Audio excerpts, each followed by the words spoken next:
সুপ্রিয় শিক্ষার্থী বন্ধুরা, তোমরা কেমন আছো? আশা করি ভালো আছো। আজকের অনলাইন ক্লাসে তোমাদেরকে স্বাগত। আজকে আমরা অনার্স দ্বিতীয় বর্ষের বিজনেস ম্যাথ নিয়ে আলোচনা করব।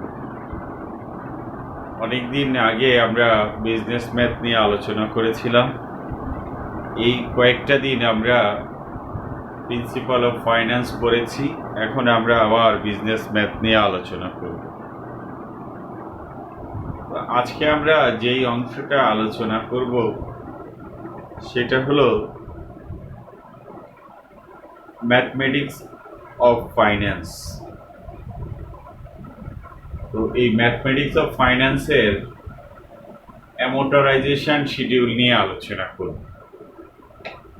তো আসো আমরা প্রথমেই জেনে নেই অ্যামোর্টাইজেশন কি।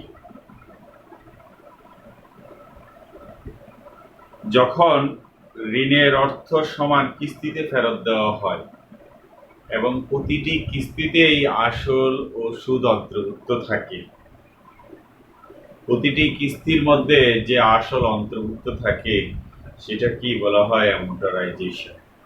আর এটার জন্য যে শিডিউল তৈরি করা হয় এটাই হলো কি? Amortisation schedule, loan amortisation schedule.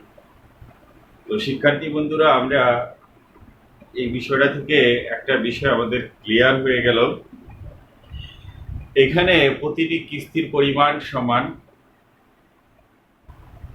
প্রতিটি কিস্তি নির্দিষ্ট সময় পর পর প্রদান করতে হয় এবং প্রতিটি কিস্তির মধ্যেই অবশ্যই সুদ এবং আসল দুইটা অন্তর্ভুক্ত থাকে।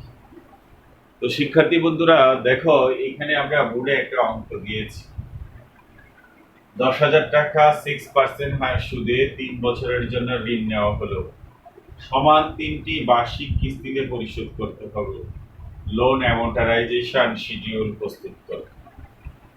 তো এখানে বলা হয়েছে লোন অ্যামোর্টাইজেশন শিডিউল প্রস্তুত করো।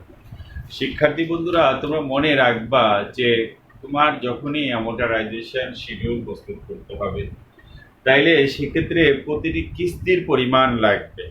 অর্থাৎ তুমি এখানে 3টা কিস্তিতে বলেছে, তাইলে আগে আমাকে কিস্তি নির্ণয় করতে হবে। অর্থাৎ প্রতি কিস্তিতে আমাকে কত টাকা পরিশোধ করতে হবে এটা নির্ণয় করতে হবে। তারপরে আমি লোন শিডিউল নির্ণয় করব। ঠিক আছে? প্রথমে আমি প্রতিটি কিস্তিতে কত টাকা পরিশোধ করতে হবে সেটা আমি নির্ণয় করব। নির্ণয় করার পরে তারপর আমরা লোন শিডিউল নির্ণয় করব। শিক্ষার্থী বন্ধুরা, একটা অঙ্ক তুমি ভালোভাবে দেখবে। এই একটা অঙ্ক যদি তুমি ভালোভাবে দেখো, আশা করি তোমার অন্য অঙ্কগুলো কোনো সমস্যা হবে না। তোমাদেরকে আমি ক্লাসেও বলেছি, এখনো বলি যে তোমার বিজনেস ম্যাথ বা প্রিন্সিপাল অফ ফাইন্যান্স এই সকল ক্ষেত্রে অনেক অঙ্ক করার দরকার নাই। তাহলে অঙ্ক করতে হবে অল্প পরিমাণ, কিন্তু নিয়ম শিখতে হবে ভালোভাবে। একটা তুমি অঙ্ক ভালোভাবে তার নিয়মগুলো ফলো করবে, দেখবা যে অন্য অঙ্কগুলো ইজিলি হয়ে গেছে। এখানে খালি পৃষ্ঠার পর পৃষ্ঠা অঙ্ক করে গেলা, কিন্তু নিয়ম শিখলা না, তাতে তোমার কোনো লাভ হবে না। তাই শিক্ষার্থী বন্ধুরা, ক্লাসটা খুব মনোযোগ সহকারে করতে হবে, খুব মনোযোগ সহকারে দেখতে হবে। তাহলে এখানে বলছে 10,000 টাকা 6% সুদে 3 বছরের জন্য নেওয়া হলো। তাইলে আমাদের এখানে যে তোমার সূত্রটা আমরা লিখতে পারি। আগে আমরা কিস্তি বের করতে, তোমাদের হয়তো মনে আছে এরকম পিবিএ সমান সমান ও এ ডিভাইডেড বাই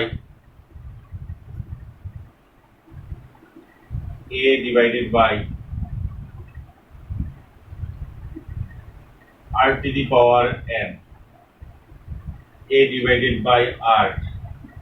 তাহলে a divided by r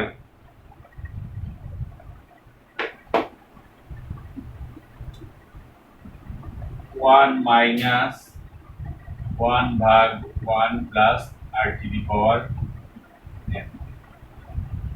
এটা হলো তোমার সূত্র। খেয়াল করো, একটা সূত্র দেখলেই তোমার অন্যগুলো হয়ে যাবে, ইজিলি হয়ে যাবে তুমি এটা। তাহলে আসো আমরা যদি এখানে এটা হেয়ারটা লিখে দিই, হেয়ার, তাহলে হেয়ার এ তো নাই, তাহলে পিবিএ মানে present value annuity, present value annuity, তাহলে প্রেজেন্ট ভ্যালু অ্যানুইটি দেওয়া আছে তোমার 10,000 টাকা। ওকে, তাহলে আর রেট অফ ইন্টারেস্ট, তাহলে রেট অফ ইন্টারেস্ট 6%, 6%, তাহলে আমরা অর এইভাবে লিখতে পারি 0.06। আর এন, এন মানে সময়, তাহলে সময়টা কত? 3 বছর, 3 বছর, 3 বছর, সময়টা হলো 3 বছর। তাহলে আমাকে বের করতে হবে কি? আমাকে বের করতে হবে এর মান। ওকে, এর মান খেয়াল করো শিক্ষার্থী বন্ধুরা, আমরা যদি বসিয়ে দেই তাহলে অর 10,000 সমান সমান এর মান নাই, এ আর টু দি পাওয়ার এন, তাহলে 0.06। তাহলে দেখো খেয়াল করো, 1 মাইনাস 1 ভাগ 1 প্লাস 0.06, এন হলো তোমার এখানে 3 বছর, এন হলো 3 বছর, এন 3 বছর, 3 বছর, এন হলো 3 বছর। তাইলে আমরা কি করতে পারি এখন দেখো, আমরা ক্যালকুলেটরের সাহায্যে আমরা এটার কাজ করি। তাহলে কাজ করলে কি হয়? 10,000, 10,000 ক্যালকুলেটরের সাহায্যে করো, 10,000 ইন্টু 0.06 সমান সমান এ ইন্টু, তাহলে 1 মাইনাস 1 ভাগ, তাহলে এটা 1.06 টু দি পাওয়ার 3। এই তো খেয়াল করে শিক্ষার্থী বন্ধুরা, এটা আমরা পেলাম। এখন আমরা যদি এটা করি তাহলে এখানে অর এটা দিয়ে এটাকে গুণন করা, 10,000 দিয়ে গুণ করলে তার মানে 600 দাঁড়ায়, তাহলে এ ইন্টু 1 মাইনাস, তাহলে এইটা করো 1 ভাগ, তাহলে যদি 1.03 করো তাহলে কত দাঁড়ায়? এটা হয় এরকম যে 1 পয়েন্ট, দেখো শিক্ষার্থী বন্ধুরা ক্যালকুলেটরের সাহায্যে করো, 191, 191, 191, 016, 016, 191, 016, এই দাঁড়ালো। তাইলে আমরা और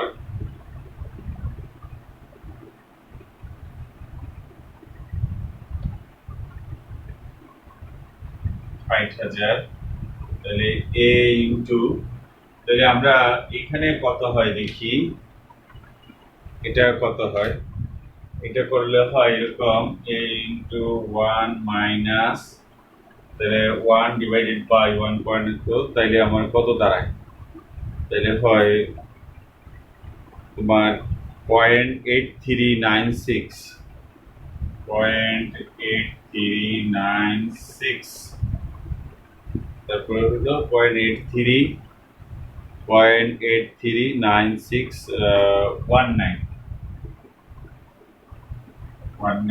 এই আমাদের দাঁড়ালো।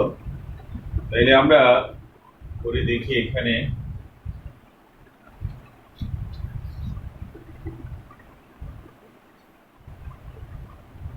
और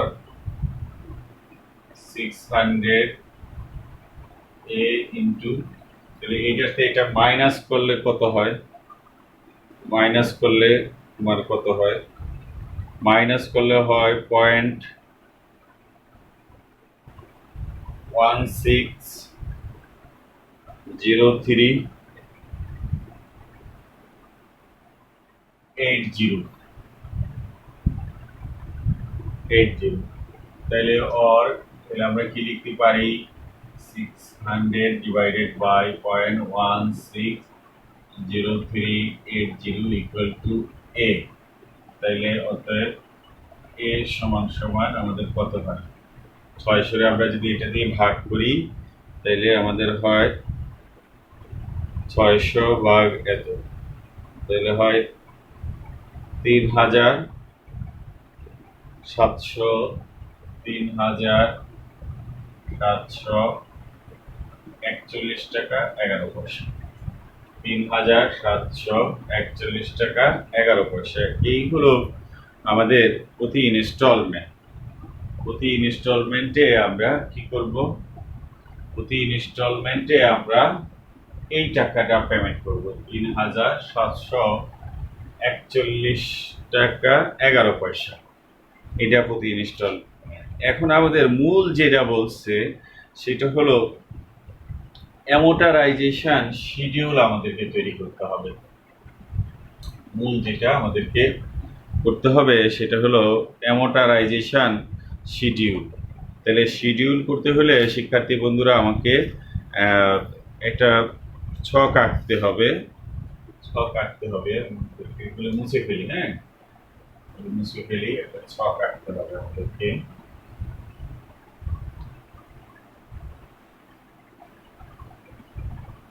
ছক আঁকি।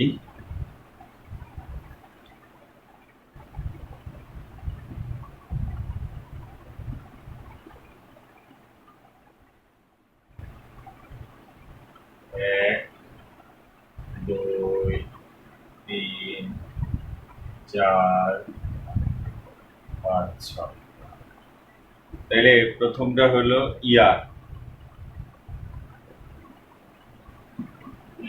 এটা আমরা ঘর নাম্বার দিই 1। পরেরটা আমরা দিলাম বিগিনিং ব্যালেন্স, বিবি, বিগিনিং ব্যালেন্স, এটা হলো 2। এরপরেরটা ইনস্টলমেন্ট, ইনস্টলমেন্ট,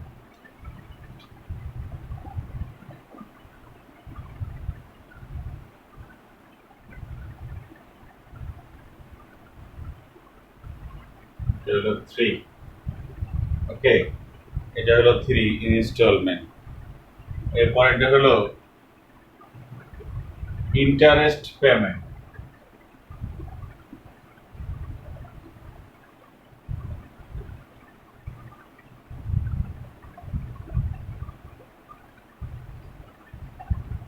এটা হলো 4। ইন্টারেস্ট পেমেন্ট, ইন্টারেস্ট পেমেন্ট, এটা হলো 4। এখানে পয়েন্টটা হলো পিপি মানে প্রিন্সিপাল পেমেন্ট 5, প্রিন্সিপাল পেমেন্ট 5। আর লাস্টেরটা হলো এন্ডিং ব্যালেন্স, ইবি 6।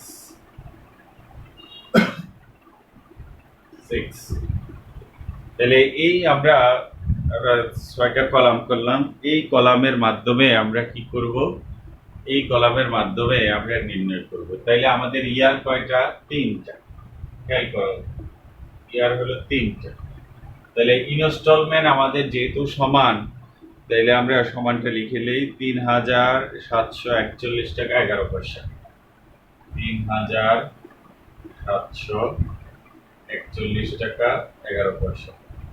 3,741 টাকা 11 পয়সা। 3,741 টাকা 11 পয়সা। এই আমাদের হলো ইনস্টলমেন্ট। ওকে, তাহলে এবার আসো শিক্ষার্থী বন্ধুরা আমাদের বিগিনিং ব্যালেন্স। তাহলে আমাদের বিগিনিং ব্যালেন্সটা কত ছিল? 10,000। 10,000। আমার এই বিগিনিং ব্যালেন্স হলো 10,000।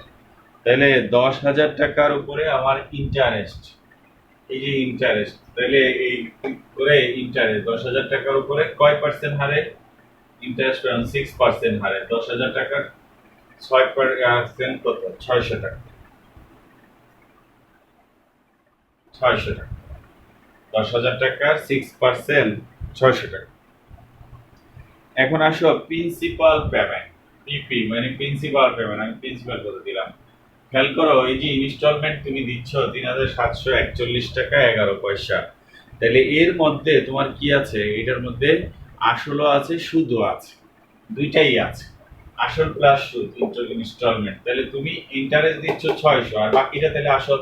তাহলে আমরা কি করবো, এটার থেকে মাইনাস করে দিব, 3741 টাকার থেকে এটা মাইনাস করে দিব।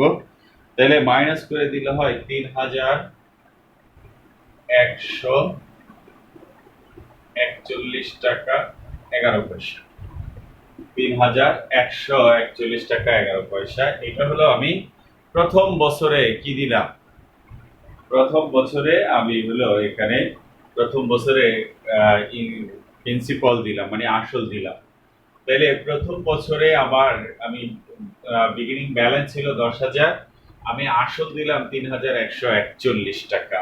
তাহলে আসলে বছর শেষে আমার কাছে কত টাকা ব্যালেন্স রইল, তাহলে নিশ্চয়ই 10,000-এর থেকে এটা মাইনাস, মাইনাস করলে আমার যেটা দাঁড়ায় সেটাই হলো কি আমার এন্ডিং ব্যালেন্স। তাহলে মাইনাস করো শিক্ষার্থী বন্ধুরা, তাহলে কত হয় 6,858 টাকা, 6,858 টাকা 89 পয়সা, 89, 6,858 টাকা 89 পয়সা, 89। ওকে শিক্ষার্থী বন্ধুরা, তাহলে আমাদের এটা হয়ে গেল 6,858 টাকা 89 পয়সা। আমরা কি করলাম, এটা পেয়ে গেলাম। তাহলে এটা খেয়াল করো যে আমার এন্ডিং ব্যালেন্স 6,858 টাকা 89 পয়সা।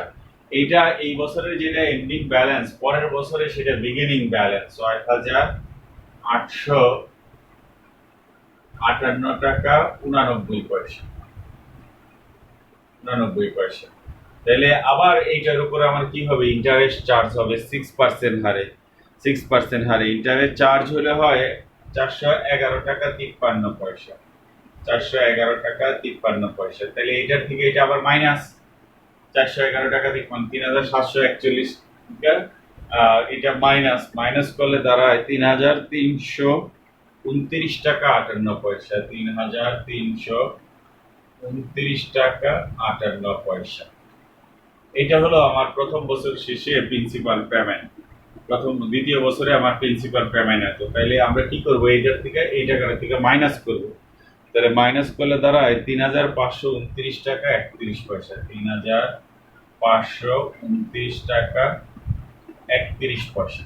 ওকে, এটা 3,529 টাকা 31 পয়সা। তাহলে এটা হলো আমার দ্বিতীয় বছরের এন্ডিং ব্যালেন্স। তাহলে দ্বিতীয় বছরের যেটা এন্ডিং ব্যালেন্স, এই বছরের সেটা বিগিনিং ব্যালেন্স, অর্থাৎ এই বছর মানে তৃতীয় বছরের 3,529 টাকা 31 পয়সা।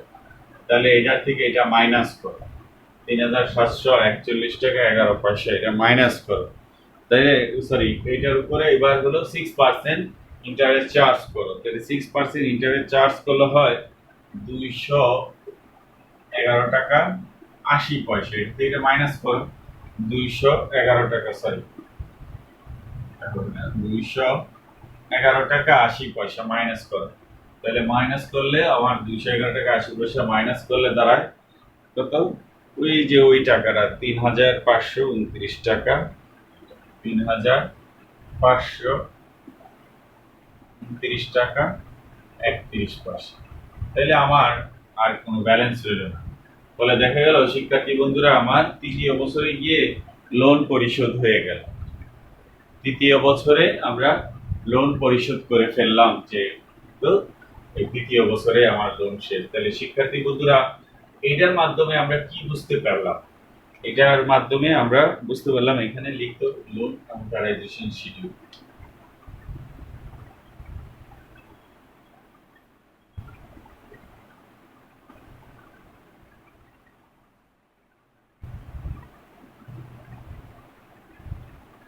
Loan amortisation schedule. তাহলে এটার মাধ্যমে আমরা কি শিখলাম, এটার মাধ্যমে শিখলাম কিভাবে যে বিভিন্ন জায়গা থেকে লোন নিলে, বিশেষ করে ব্যাংক, কোঅপারেটিভ, এগুলো থেকে লোন নিলে কিভাবে পরিশোধ করতে হয়। তোমরা বাস্তব জীবনেও এটা তুমি কাজে লাগাতে পারবে। আমরা অনেকেই অনেক সময় ব্যাংক থেকে বা অন্যান্য থেকে লোন নিয়ে থাকি, তো সেক্ষেত্রে আমার লোনটা কিভাবে পরিশোধ হবে, কত বছরের কত কিস্তিতে পরিশোধ হবে, তাহলে এই শিডিউলের মাধ্যমে আমরা জানতে পারবো যে হ্যাঁ, আমরা এত টাকা পরিশোধ করছি, লোনটা আমরা এত টাকা পরিশোধ করছি, এই অ্যামোর্টাইজেশন শিডিউলের মাধ্যমে আমরা জানতে পারবো। ঠিক আছে শিক্ষার্থী বন্ধুরা, তাহলে এর মাধ্যমে আমরা শিখলাম কিভাবে লোন অ্যামortization শিডিউল তৈরি করতে হয়। আশা করি তোমরা বিষয়টা বুঝতে পেরেছো। একটা অঙ্ক করলাম যাতে তোমার হলো কি একদম ভালোভাবে প্রথম থেকে শেষ পর্যন্ত ভালোভাবে করা যায়। বেশি অঙ্ক করার দরকার নাই, এতে শিখলে একটা অঙ্ক ভালো করে শিখলেই যথেষ্ট, কারণ সবগুলো অ্যামortizationের মোটামুটি নিয়ম একই। তো এক্ষেত্রে তুমি আশা করি পারবে। ঠিক আছে শিক্ষার্থী বন্ধুরা? তো শিক্ষার্থী বন্ধুরা এই বাসায় এটা প্র্যাকটিস করবা, সমস্যা হলে জানাবা। আর তোমাদের পড়াশোনায় মনোযোগী হও। আর তোমরা খবরের কাগজে দেখতেই পাচ্ছ যে নভেম্বরের শেষের দিকে হয়তো সীমিত আকারে খুলে দেওয়া হতে পারে, এরকম একটা ঘোষণা দেখতে পারলাম পত্রিকাতে। তো তোমাদের ক্ষেত্রেও এটা হতে পারে আর কি, যে একটা তোমাদের জন্য হতে পারে, যে এই জন্য পড়াশোনায় ব্রতী হও। পড়াশোনায় ব্রতী হলে ইনশাল্লাহ ভালো করবে। তো সবাই ভালো থাকবে, সুন্দর থাকবে, পাশের জনকে সুন্দর রাখবে, এই প্রত্যাশায় আজকের মতো শেষ করলাম। আল্লাহ হাফেজ।